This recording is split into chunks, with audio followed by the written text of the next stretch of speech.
Well, it is recording now. Well, again, thank you so much. I will stop talking now and we'll give you the floor. And Brianna and I, we will take care of the Q&A box for you so you don't have to worry about that. So thank you so Awesome. much for being here. Awesome.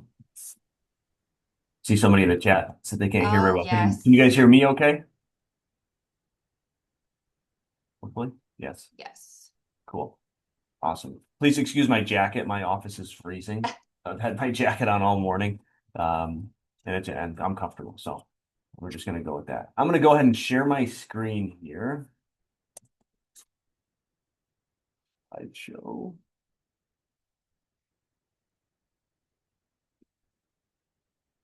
Everybody see that? I look okay?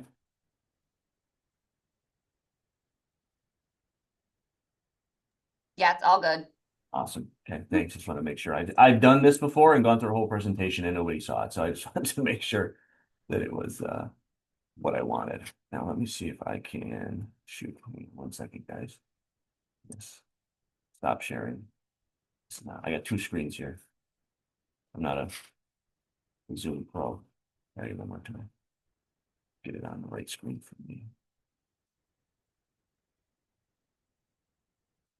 There we go. Don't you just love technology? I It's the, do. it's the best, right? Keep shooting it over to the wrong one. Are you guys seeing the title page? Yes, Okay. That'll work for me. in the PowerPoint mode. So this one. So it just switched. Yes. Ah, Yes. what the heck? See? Not what I wanted.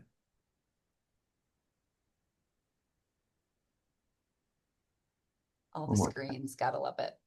One more.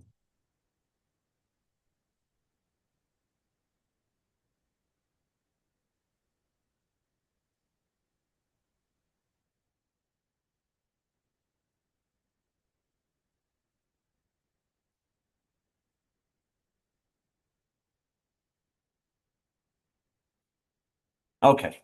Sorry about that. So, thank you for the introduction. My name is Connor Lorenzo. I am the director of our fitness science program here within orthopedics at the University of Rochester. We are started as a program, we're really starting to turn into our own department. We've grown substantially in the past couple of years since the opening of our new facility over at Marketplace. And I'm really excited to talk to you guys about exercise and bone health and all the various things that go into it, from just your overall genetics to lifestyle changes, things like that. And then also what fitness science is and what we offer, and what sort of things are out there for you to help you combat some of these um, um, diseases, for lack of a better term, as you age.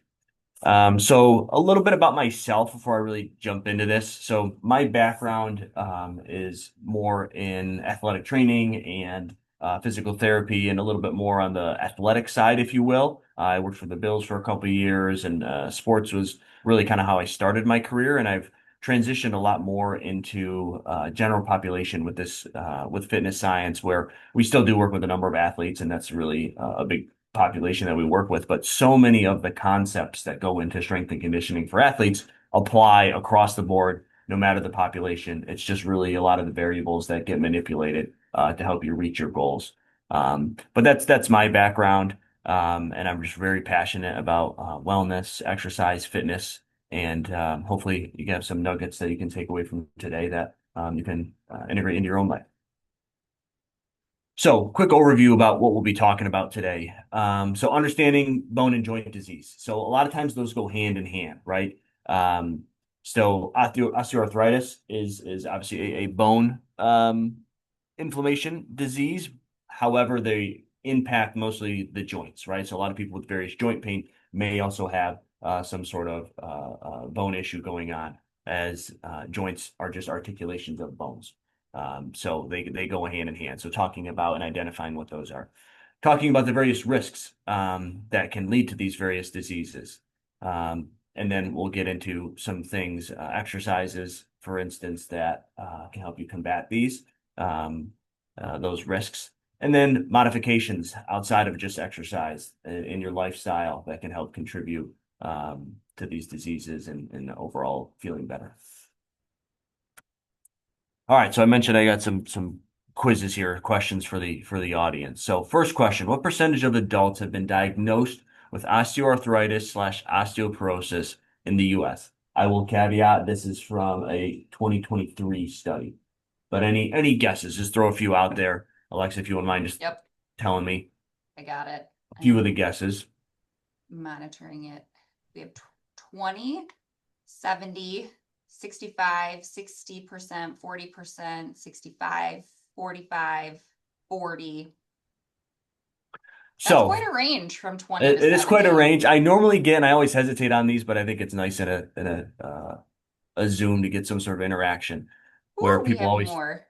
people always seem to guess a little bit high just because it's a question. However, 35%, if you think about this, of one condition, right? So if you can lump those two together, 35% of the overall population above 18 years old, that's a huge number and that's a huge impact. So just identifying how many people are lives are impacted by some sort of bone disease. And obviously there's more a wider range of bone diseases, but just specifically the most common here. 35% is a big number. Second question, what percentage of adults meet the US guidelines for activity? That could be resistance training and or aerobic training, and you could even get more granular down into like steps per day. How many adults meet those guidelines? 15, 35, 20, 15, 20, 25, 35, 30, 15, 25, A little low, but close. A little low, but close. 30. So 40%. So some room for improvement, right? And the U.S. guidelines, I would argue, are not very aggressive as far as how difficult it is. It's really like 2 days of activity, more or less. Um, so 40% meet the guidance. So less than half of the population, right, are meeting the guidelines for activity. So there's definitely, I think, some correlation there between some of these more orthopedic conditions and activity levels.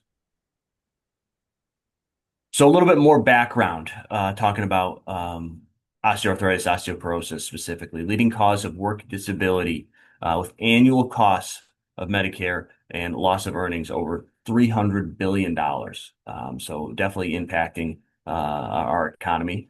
And if you think I think of U of R, right, this large employer, how many disability cases of that we're paying for, right, as an institution, as an employer, but also we're treating, right? So it's a huge impact on our industry here locally. Um, Prevalence is highest among adults that report minimal physical activity, right? So there's that correlation there. Inactivity is also associated with plenty of other conditions. So there's a lot of comorbidities with osteoarthritis and osteoporosis. So it's very rare that we see somebody that's their sole ailment.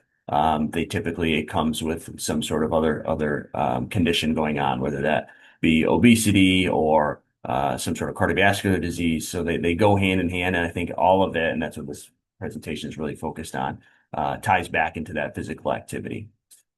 So physical activity can be an important way to reduce pain, improve function, and manage symptoms. So not only is it going to help you feel better from a pain standpoint, but it's going to help you function better and just your overall life outside of just your disease. I hate using that term disease. It's just it's very aggressive, I think, but nonetheless. So understanding joint disease, osteoporosis, right? So I've thrown that around a couple times. So that's a bone disease that causes the bone to become weak and more likely to break. It occurs when the amount of thickness of bone tissue decreases while the structure or quality of the bone changes. Um, Osteopenia, that's essentially a condition that's going to lead to osteoporosis. So it's like a precursor to it. So the mineral density is lower than normal, but not to the point where we're concerned about a break or being more likely to break, but we're heading in that direction. Arthritis is just painful inflammation of the joints. So typically, the last one here, osteoarthritis is the most common one you're going to hear, and that's a degenerative joint disease. And that's where the tissue breaks down around those joint articulations. And without correct intervention, especially early intervention, a lot of times lead to a joint replacement. And then there's a couple other types of arthritis there, rheumatoid being one of them. more of a chronic disease that affects a decent number of our patient populations. And this obviously affects the immune system, but the symptoms and the treatment are all the same. One of them is, again, just more of a lifestyle. One of them is more chronic. But again, the treatment is going to be the same. Any questions on any of those? I'll move on here. Not as of now, nope. All right. So risk factors that we cannot control, excuse me. Aging. So our risk of bone disease is going to increase as we age, just as a result of the impact on our joints over time. And obviously some hormonal changes, specifically women, like with menopause. There's some things we cannot control that are going to increase our risk of bone disease. Family history. There are some genetic precursors that, again, we can't control. And then previous injuries or surgery. So a lot of times if you've had, whether it's a sport injury or whatever you've fallen, and you've had a significant injury that maybe even required surgery, your risk of arthritis in that area increases significantly, regardless of how good your therapy is, how well you take care of yourself after. If you've sustained something like that, you're going to have an increased risk to developing some sort of osteoporosis, osteoarthritis in those areas. So those are things that we unfortunately can't do anything about and just need to be aware of. And on the flip side, So we have a question. sure. I'm sorry. Go back. I don't know how No, to like politely no, just kind of yell. politely cut you off pretty much. I don't think I'm going to be able to pronounce this word, so I'm going to spell it. Okay. Can What I see it in the about chat? Is it in can the you see chat? it in the Q&A? What about psoriatic arthritis? Let me see. Brianna, can you try to pronounce that? Is that psoriatic? Psoriatic Oh, duh. arthritis. There you Yes. go. Thank you. So psoriatic arthritis, no, it's a great question. So that is Pam LeDuc. Do I know Pam LeDuc? Why do I know that name? I think I do. Um, that is the treatment is going to be the same. The frequency of the treatment is going to be different. So there are flare-ups with psoriatic arthritis. When those are at its worst, it's recommended just a little bit more rest and overall pain management. However, when tolerated, the treatment or intervention, if you will, are going to be the same from exercise, proper diet, and being conscious of your load as far as the resistance goes. So to answer that question, I guess simply is it doesn't change outside of when it's at its worst. So sometimes try to give an example. So just more common osteoarthritis. If somebody has osteoarthritis in their knee and they went for a run, they might aggravate it. It might be inflamed. Um, they might want to just calm it down and do a little bit more conservative treatment. Um, we'll treat that the same with psoriatic arthritis. You'll have that flare up without doing anything, right? You didn't exacerbate it. It gets exacerbated on its own, if that makes sense. So really trying to be conscious of it. So it's a little bit more being in tune with how you're feeling and when you can exercise with psoriatic arthritis. So kind of a long-winded answer there, but I hope that helped. Moving on to what's the word? Risk factors we can control. So biggest one, obviously, is lifestyle. So as we're going to talk about exercising and what we're able to do. So a sedentary lifestyle is found to lead to 4 times the increase in joint pain. And that's something that we can certainly control and integrate into our daily lives. I know it's hard. I'm sitting here, we're given a Zoom, right? Sitting on a screen. I know it's hard in this day and age not to be sedentary sometimes, but if you look at the impact that it has, just getting out of your chair, I think it's obviously well worth it. Another leading factor is being overweight. So either BMI, BMI isn't the greatest measurement. So when you go to the doctor, they might give you your BMI, tell you you're overweight or borderline obese or whatever. BMI is not the greatest. So we've looked at, and I do a lot of research in just body fat percentage. So for males, body fat percentage over 22 is going to put you at an increased risk for developing osteoarthritis. And for women, body fat percentage over 26, I believe, is going to put you at an increased risk for osteoarthritis as you age. And again, something more or less, right, compared to those other factors that we can control. Other questions?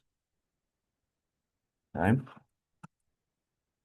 Prevention and treatment. So I've alluded to it quite a bit here. Proper exercise, physical activity are shown to have significant impact on development of bone and joint disease. A structured exercise program is an integral piece of that. So yes, exercise, yes, getting your physical activity requirements completed is going to have a positive impact. However, there are a lot of individuals who are, let's say, early onset osteoarthritis or osteopenia that say, okay, now I got to go exercise, and they just jump into it gung ho like they're 20 again, and that can actually have a detriment, right? So it needs to be conscious, it needs to be structured, it needs to be gently progressed exercise program, not to elicit those flare-ups and inflammation responses, more to strengthen the areas around the pain and get you moving properly. So that's the easiest and the low-hanging fruit for what to do. But a lot of times, this is why I think this talk's so important. Folks who have joint pain and bone pain, they avoid activity because they fear that it's going to cause pain. They have pain when they just walk around. But having a well-structured, thought out, progressed program is going to be the best way for you to get doing the things you want to do. We had some questions. Okay. All right, it's like rapid fire here. Do we at URMC have PTs that work with patients who already have osteoporosis? We do. So we have so obviously our sport medicine department will see osteoarthritis as a condition, or osteoporosis, excuse me. And then our PM&R, physical medicine and rehabilitation therapists, will also work with folks with that diagnosis. We also have that PM&R group, a fall prevention program that is covered through insurance. I believe I think it's only like a handful of classes, but it's like a lot of patient education on different balance things, and it's run through one of their physical therapists. And then additional to that, and that's kind of the program that I oversee, we have a joint wellness class and or just general offerings with our exercise specialists who see plenty of people, but we work a ton with folks with osteoporosis, osteoarthritis. I keep trying to say those words in one, but that we do gentle exercise classes, and we do also one-on-one training with these folks, depending on what setting is best for them, but all designed around managing joint pain, increasing bone density. So yes, on the more traditional insurance coverage side, as well as some of those folks who either have quote unquote graduated from PT or maybe don't have a full-blown diagnosis yet. We also have a cash-based retail side where we see both of those. Okay. And what about, let's see, an individual says that I'm not able to be active easily and find that it doesn't necessarily relieve my discomfort, even when going very gradually. Any tips or tricks or pointers? Yeah, so I think the first step there is getting an evaluation. So that's something we do. We'll get you on our force plates. We have you go through some movements. We talk through things and figuring out what it is can we do. Can we do things seated? Can we do things with resistance bands? Where is that starting point, right? Because the starting point is different for everybody. And if you're still having issues, right, just constant, no matter what it is, a lot of times diet. So we have a registered dietitian on staff who sees a lot of folks with osteoporosis, osteoarthritis diagnoses. And just starting with your diet, being conscious of that, some foods that help with inflammation, just starting somewhere, right? To have you have some sort of focus throughout your day, right? Okay, maybe my goal today isn't anything physically active, but my goal is to be conscious of what I'm eating and get in the proper amount of protein, whatever it may be, right? So getting yourself in some sort of routine and taking some sort of steps in the direction you want to go. that honestly, that's my best advice for anybody who wants to do anything and is struggling to start. It's just establishing something that you're going to integrate into your routine, as can be the smallest thing in the world, but establishing something into your daily routine that it's going to just get you trending in that direction. Awesome. All right. The questions keep coming. The more that you answer one question, you like it, sparks Is that, another I don't know if question. that's a sign of a good or a bad answer. Good answer. So individuals are wondering, so they're mentioning being interested in these programs and Yep. asking, do you need a referral? Somebody asked, like, is this almost like a prescription that you need from maybe your PCP? Is it self-pay? Do you mind kind of explaining like the process of Sure. how one can get connected with you? And maybe you do later on. I do, but I like going off the script anyway. So, for the physical therapist, so if you are seeing a physical therapist in our UR system, whether that's PM&R or in sport medicine department, you need a referral from a physician, whether it's your primary care, whether it's one of our ortho docs, doesn't matter. They do have something called direct access where you can, depending on your insurance, see the therapist first before going to get the script. And I think it's like a 3-month window, so there's plenty of time to go ahead and get your script, and everything's still covered through insurance. The fall prevention class, again, that typically is referred to from a physical therapist. So it's folks who are in there seeing PT, and then they get referred into this class. There are some nuances to that with insurances and whatnot that may be cash based or whatever. But I'll send Alexa and Brianna kind of some sign up information if they wouldn't mind sending it out. And then on the fitness science side with our classes, that's a self pay. It's $10 a class. They're offered a couple times a day at a couple of different time slots for the joint wellness classes. And then with one-on-one programs with our exercise specialists, essentially it's personal training. So that's out of pocket as well, sold in packages anywhere from, I think it's like 30 to $50 a session, and you can use them whenever you want. So those are kind of the options within the university right now. Wonderful. And then one more question. What medicine can you take for bone density besides calcium? That's a good question. So yeah, calcium being a supplement. There are some medications that you would have to go to meet with our met bone department to go through that are honestly, they're not very easy to get. They're not very widely prescribed. So that's kind of my role here is the best medication is gentle loading. So increasing your exercise and activity is going to increase bone density more than anything, more than any prescription, more than any supplement. And then increasing your activity level and some resistance and impact while taking those supplements is going to increase their benefit as well. So I think that's my short answer to that. Good. Awesome. Thank you. Oh, Sure. we, of course, I'm wondering if you will just discuss this later. Is there a flyer or website link?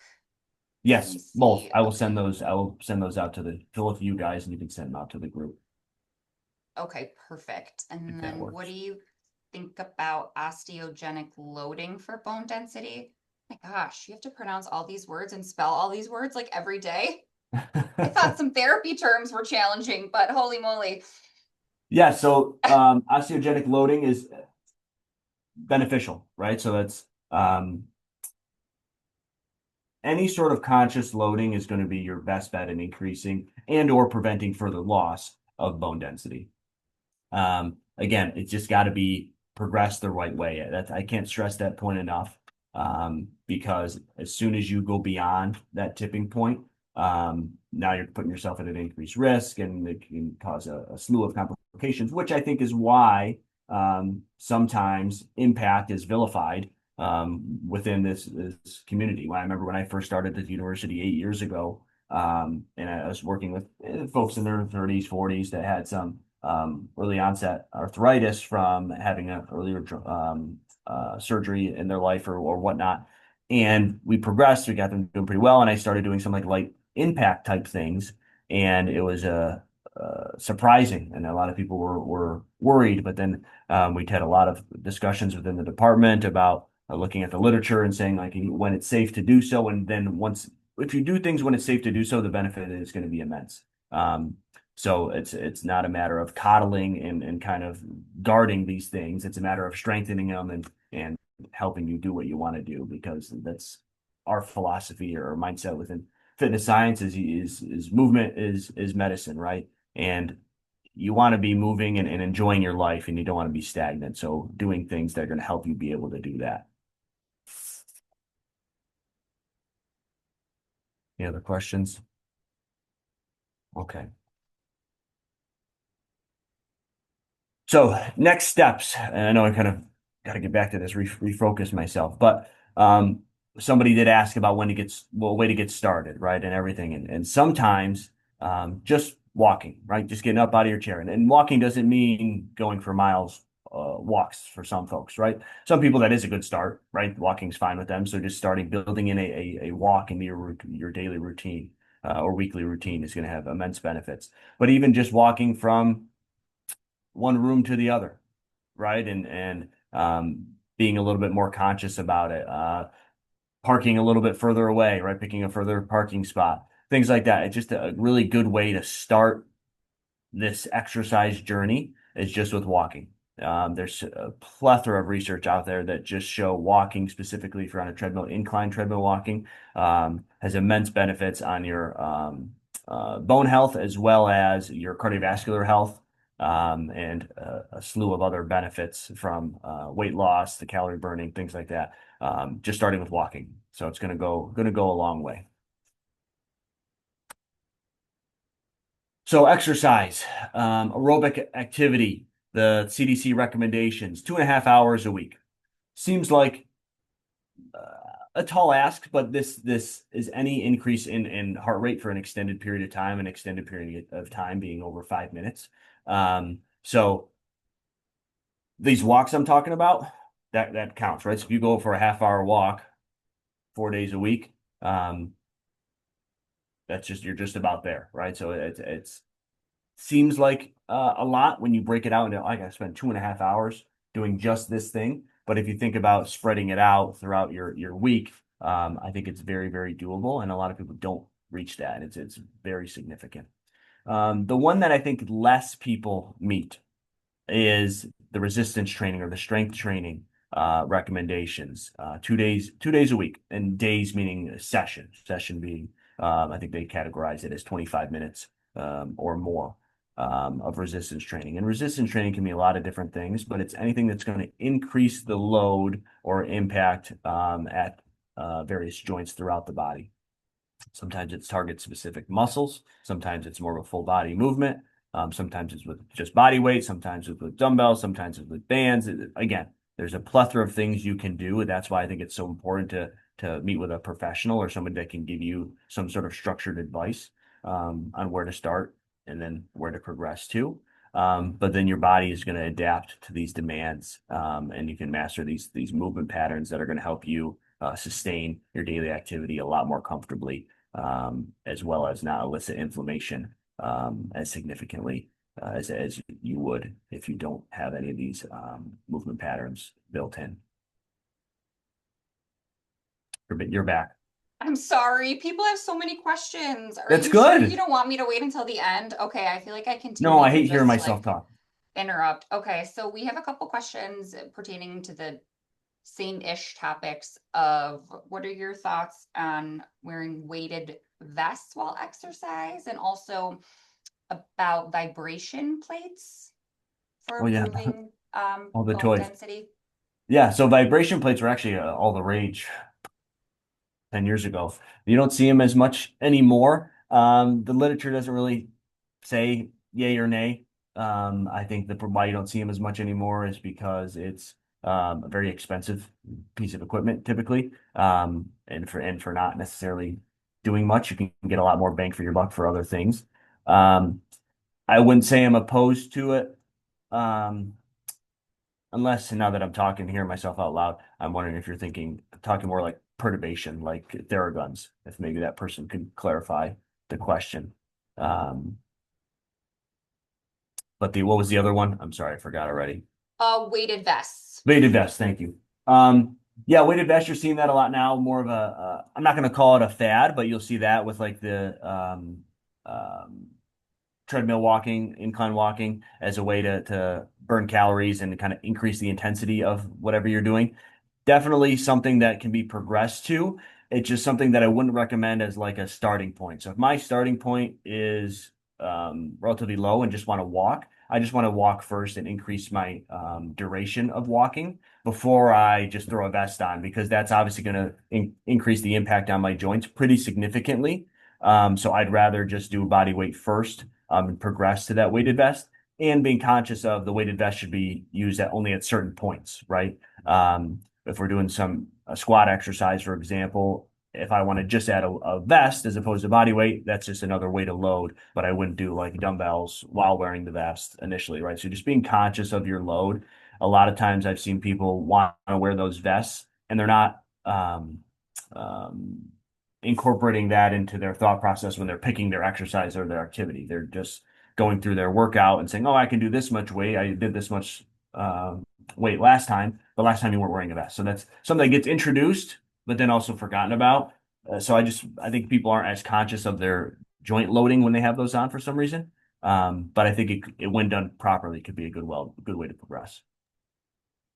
Wonderful. And the individual clarified that it was the plate that you stand on. Yeah. So yeah, those you could take it or leave it. It's one of those things. If you feel like it's helping, then certainly go for it. The evidence isn't going to say it's not groundbreaking that it's doing anything significant more than a lot of people like stretch on them and whatnot. But the difference between stretching on it, stretching off it really isn't anything. Okay. Cool. And any recommendation? I'm sorry. No, you're okay. Any recommendations for walking, like how many minutes per day walking or steps recommended for individuals? Yeah, I mean the recommendation's 10,000 steps, right? No matter your age. I think, you're quizzing me now. There's a cutoff that drops down to 8,000 and then down to 6. Okay. But I always go on duration because I think that's just more reasonable and easier to track. A lot of these step counters aren't even that, your phone gives you something, but it's not super accurate. But some of the others are better or worse. But if time, I think, is something that's important. So time at an increased heart rate. So as you start walking, your heart rate increases by more than 5 to 10 beats per minute. Now you're 20 minutes of that, sustain that walking. That's an awesome day. That's a great way to start. That's a great activity. You can kind of check that box. And you'll be surprised how you're able to not only progress that time, but you'll start progressing your pace and you'll start getting some more heart rate increases and potentially even some spikes, and where you'll spike your heart, not spike, but increase it more, let's say 30 beats per minute, and keep your same pace, and then your body starts to adapt and recover, right? So you're keeping at the same pace, but your heart rate drops a little bit. So yeah, 20 minutes. I get long-winded with these answers. Awesome. Thank you. You're welcome. Okay, so things you could do at home. So walking is a huge one. Balance. Balance is immensely important if you're talking bone health and joint health. So starting both feet just with your eyes closed, just standing there, eyes closed. Obviously, I would recommend being next to a wall or a chair, something you can catch yourself if you need to. But just starting with your eyes closed, that's kind of the lowest point. Open your eyes back up, and you can do a single leg balance. You can do a tandem stance, which is like heel to toe in balancing. Eyes open, eyes closed, or both of those. And then to add some more difficulty, standing on an uneven surface or unstable surface, so like a pillow, for example, is something I recommend all the time. And just seeing how long you can hold those things, those various positions. You'll see some 5 seconds, might be a big win. But it builds a lot of neuromuscular pathways and helps establish a proper muscle firing. And it's a really easy thing to do at home that has a lot of benefits. CARS. CARS stands for controlled articular rotations. You don't need anything other than to take your joint, for example, I'll do a small one, a wrist, right? And what you're going to do is bring your wrist slowly through its greatest range of motion, right? So extension, um, deviation, flexion, going all the way around as slow as you can, controlling that entire motion. And you can do that at any joint, your neck, your shoulders. We do a lot of shoulders and hips, and ankles for that matter. But you could just do that seated, you could do it standing, and just bringing the joint through that full range of motion, but not just swinging your arm around. It's full controlled end range, has a ton of benefits on joint health. Mini squats. So just standing, like sit to a stand. So something higher than a chair, is a great way to get started, get moving. And that squat pattern is immensely important.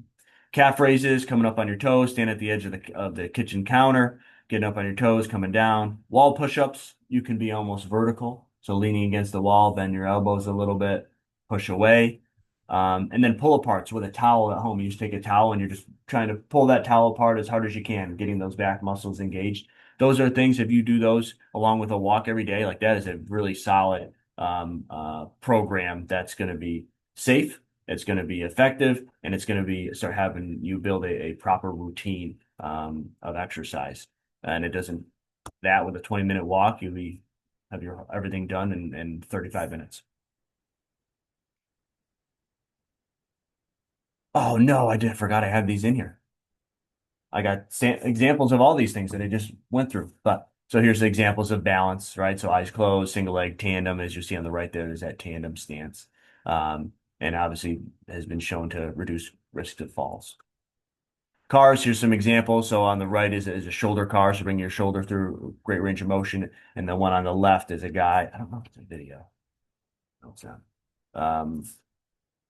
He's going through a hip car, so he's bringing his leg up and around, articulating his hip joint. Mini squats there on the right. Calf raises there on the left. On the right, those wall push-ups, the further your feet get away, the harder it is. You can go down to a counter and then obviously progress down all the way to the floor if you're able. And then pull aparts. This here, they're doing it with a band. That's something that if anybody wants a band, I can give you free bands. Just let me know.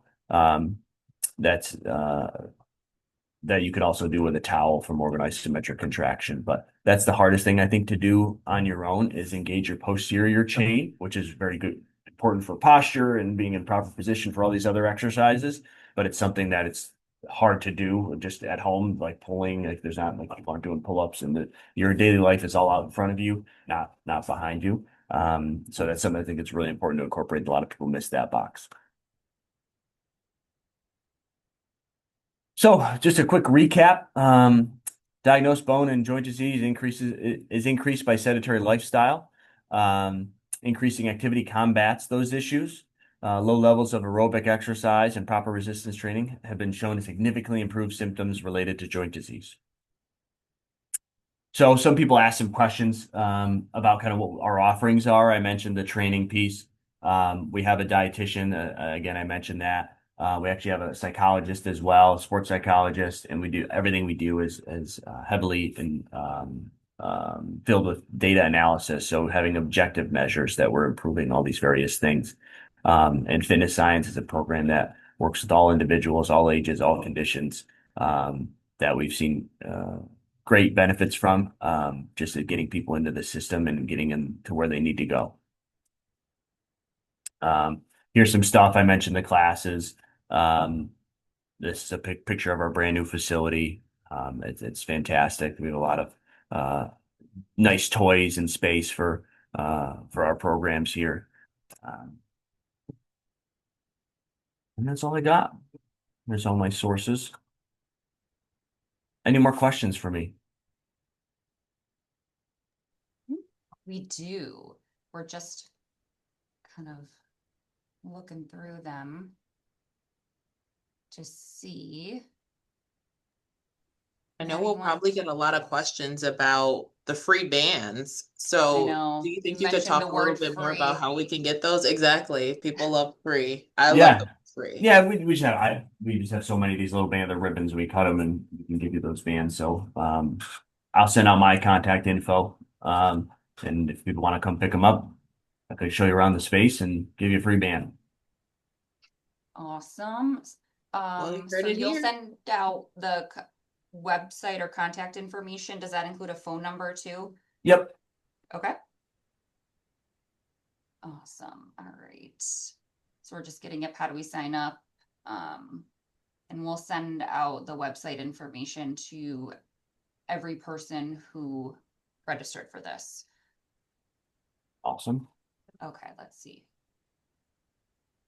Can you recommend resources for cars? Any YouTube channels?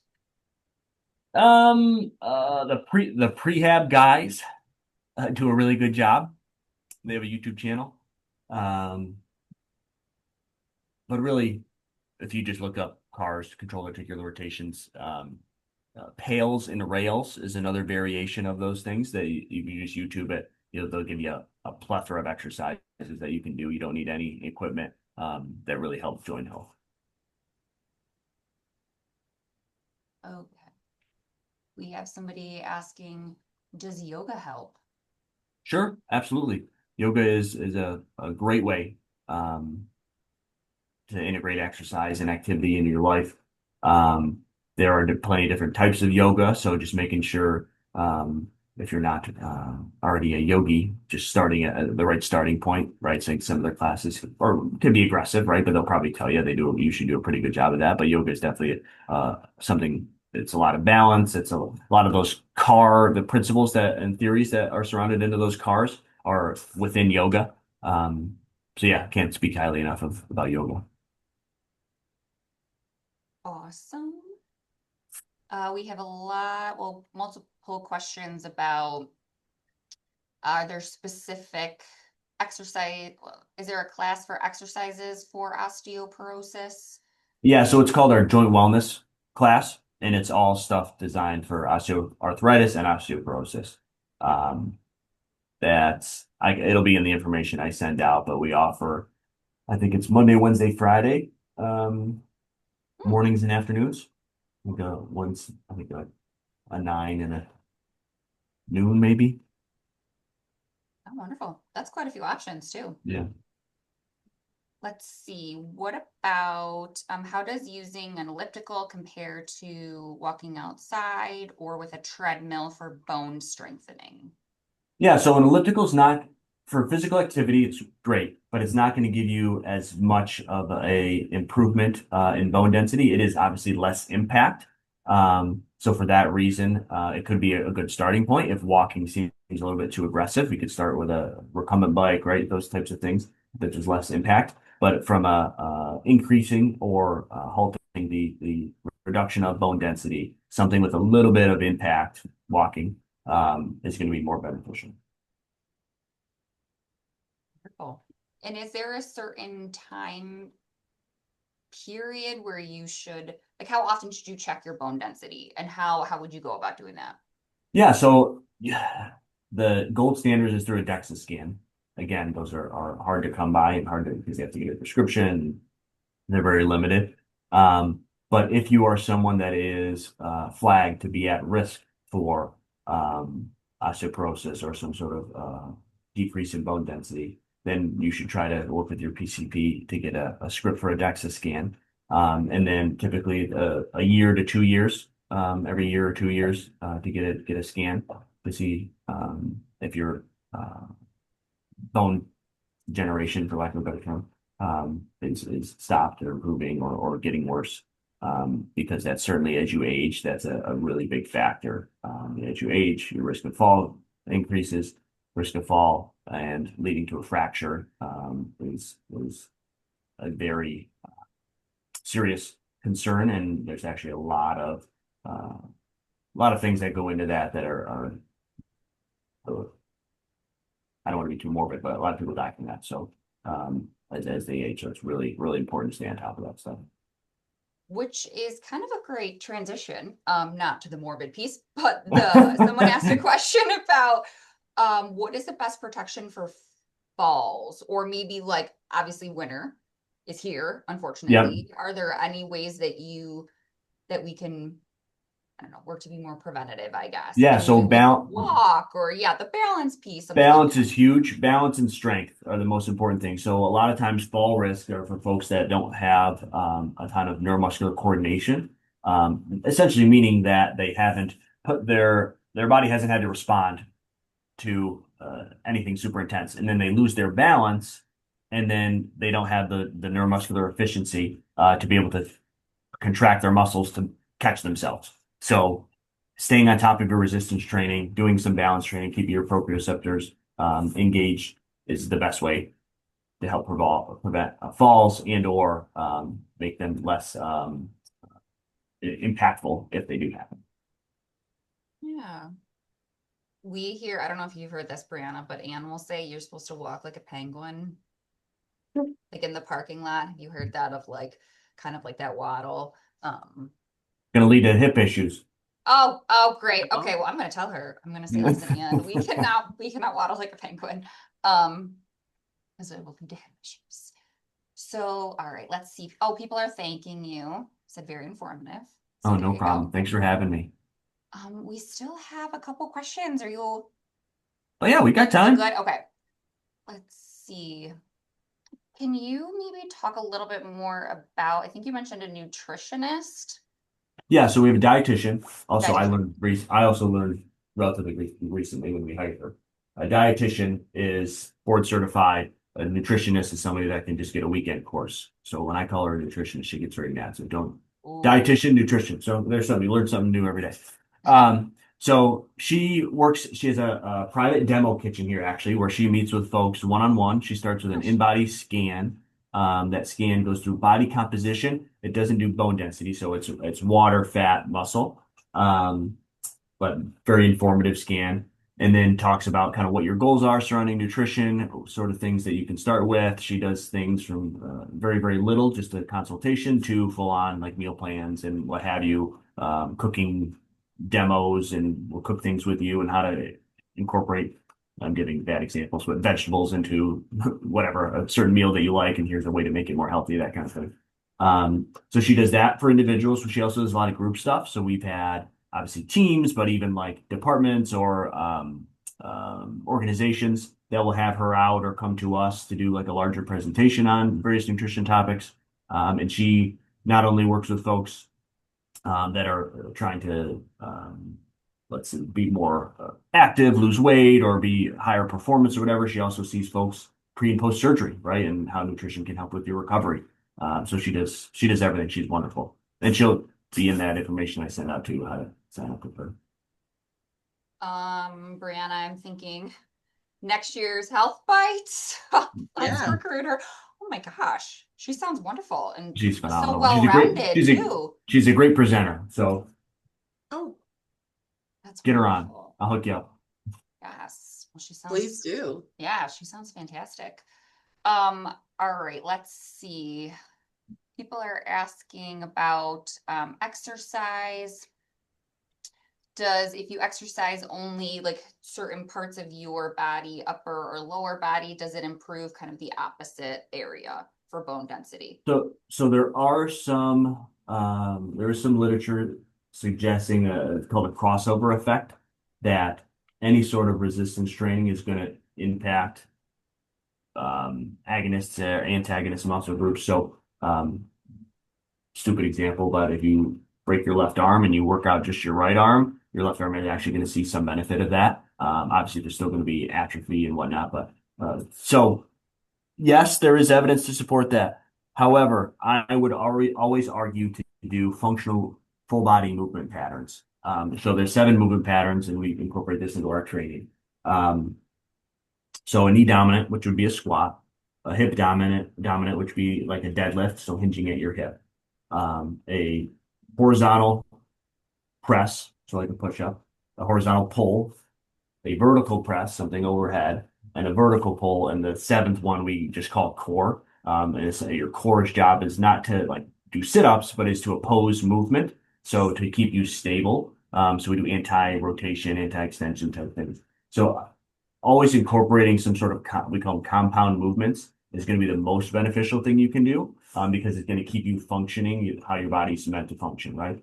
you can do isolated muscle groups, right? But that's not going to necessarily have the best benefit if you're looking for overall health, overall function, and improve bone density. So are you telling me that what my gym coaches told me in class about having to do burpees is actually beneficial? I hate to say it. Don't. Just I lie. won't. I won't. We could.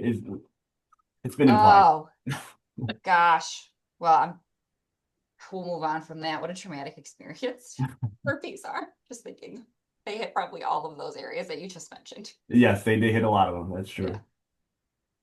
No thanks. Should we? I do see something in here that says, do you have any tips for hand joint osteoarthritis? Putty is a really good one. Just like playing or Play-Doh, right? That stuff's great to get moving. Those cars for your wrists are great. And then similar to like I talk about like back pulling exercises being neglected a lot. In your hands, you do a lot of like grasping and like holding, but there's not a lot of extension and resistance to extension. So they actually make like even with a rubber band, you can use it, but they make like little like finger ones. But that actually goes a long way in help relieving some of those symptoms. And overall making you feel better. Who knew?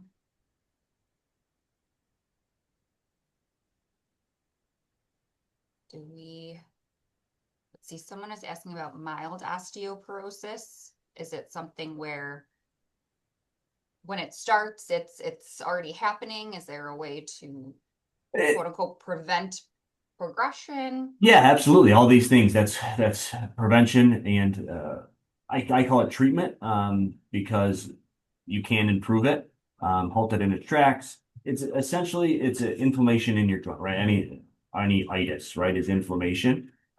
So inflammation in your joints can come and go.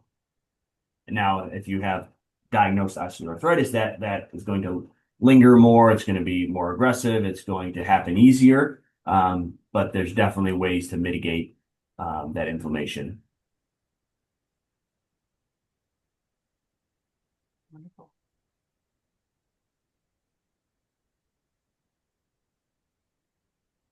Any other questions, Brianna? Nope, I think we covered just about everything. We did it. We're good. Yes. Excellent. Yeah. Well, thanks for having me, guys. Yes, thank you so much. And Yeah. someone who was watching says thank you too. And you will send out the information to us. And Yes. then we'll disperse it. Wonderful. Perfect. Thanks, Connor. Thanks for sharing your expertise with us. Yes, of course. Thanks for having me. Of course. Yes. Well, have a good day. Thank you. All right. You too. Thanks, guys. Okay. Bye. Bye.